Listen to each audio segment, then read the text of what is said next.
How you doing, everyone? My name is Ryan, and this is Ade, and here we go with another edition of Box Talk. Today, my boy Bernard The Executioner Hopkins comes back defending this title against Karo Murat, oldest champion of all time. What can I say, Ade? His boy! It's his boy. Look, this is a warm-up fight, really, isn't it? No disrespect to Murat. Murat's a good fighter. Murat's not a bad fighter. I guess, actually, let me take that back a bit. No fight's a warm-up fight when you're nearly 50 years old.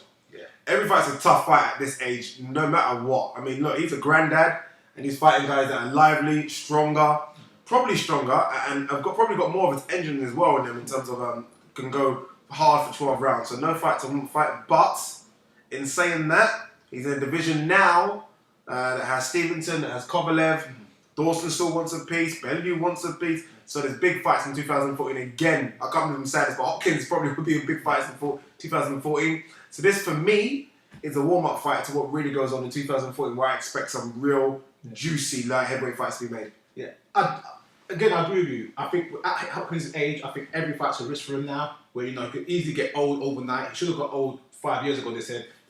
6 years ago. Keep going. They were wiping the floor with him when you first fight Trinidad and go. said it was going to be over for him. Yeah. So, you know, it is a risky fight in those terms, but overall, I think Hopkins' ring generalship, his skill and his mindset, where he still plays as the underdog, will get him through this fight.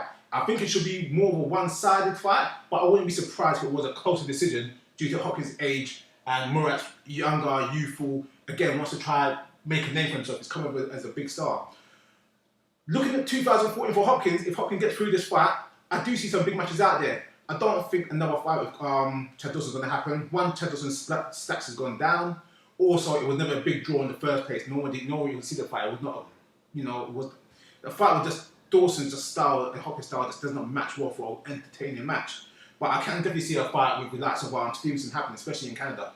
I think the thing for Hopkins is almost that we have to not look as well. We don't have to look too far ahead. Yeah. And I don't want, obviously Hopkins won't, he's the most experienced fighter out there, most experienced fighter ever in my life, really. He's never going to look past someone, but it's hard not to look past Murat. Murat, as I said, brings a good resume, but it's more of like a homecoming fight. The fight's in Philly, is it not? It's got, is it? I'm not sure where it is. Yeah, I can't remember, where is the fight? I can't remember, we have to look and see where the fight is. But it's a fight in America, which he doesn't do as much as often as he'd like to anymore. Obviously, a lot of the light heavyweight fights, the big fights are in Canada at the moment. It's a good fight for him to come past, but I see a big fight next year. For some reason, I don't know if it's going to be Stevenson or Finn or Kovalev. For some reason, I see maybe one of the 168 guys coming up. I don't know what it is. I feel one of the 168 guys will come up and fight. Possibly. I think Hopkins, I wouldn't say he's looking to cash out, but I think he wants to enhance his legacy, but he wants to be paid well for it as well. Yeah. I mean, he will fight someone who maybe not as in his division for the money as well, because look, it's going to make more sense to fight this guy. He's even talked about coming to UK to fight Carl Froch, you know, whereas you look at, he understands it's going to be a draw, it will sell, pay-per-view over here, pay-per-view over there, so he's looking at the big payday, where he'll rather stay at his hometown or stay at home, but he knows, guess what, I'm 49 years old, I can make this money, do this, do that, and make it more comfortable for himself. Just want to look at Murat quickly.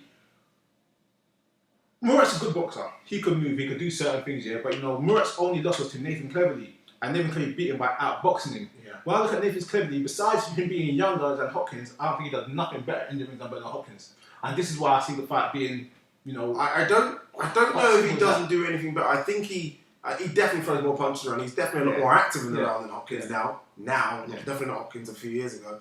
But another thing about Hopkins that I like at Hopkins so much is that he stays busy. And he don't just stay busy, he stays busy with tough fights. His last 3 fights have been Pascal, Cloud, and Dawson.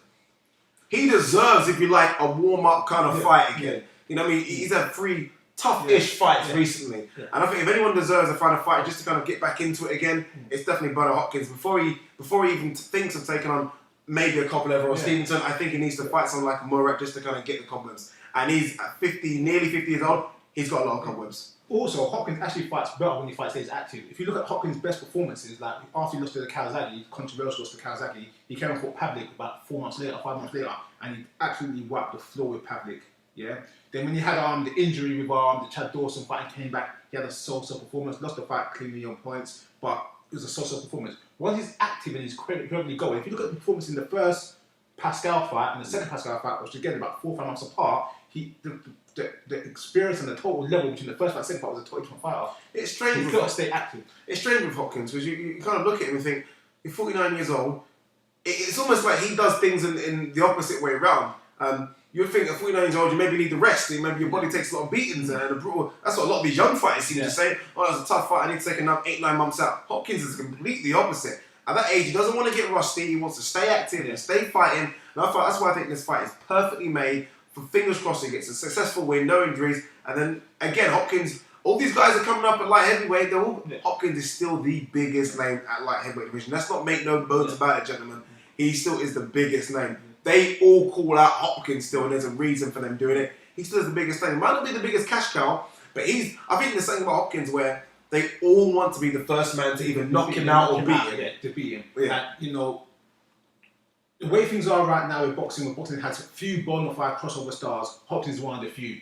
And beating Hopkins makes you that name. Maybe not a household name, because boxing has changed now, but it makes you that name. I'm the guy that beat Hopkins. I'm the guy that stopped Hopkins. I'm the one that's going to deserve to have been in this situation. It should have worked with Dawson, but Dawson's style was not like a TV fan friendly. But if the likes of Kovalev or Stevenson were to beat Hopkins with their exciting styles, it would be a huge, major statement. Okay. Let's look at it another way. What if Hopkins has a tough fight, which we don't know? Because sometimes we always chuck these big names out, but sometimes you've got these quieter names that come in, put a good performance on that. Murat can do. Like I said, he's a lot younger. He's probably quicker now. Probably a bit bigger at the weight as well. I mean, could this be Hopkins' last fight? It could be. I think Hopkins is ready to call it a day. I think in terms of his age, where he stands, what's going on, he's going to be 49 in 2 months' time. I mean, it's time for him to really call it a day in theory. And I think Hopkins is smart enough to know if he has a tough fight with Murat, that he's not going to be ready to fight these guys. And I bet he's had a conversation with himself already.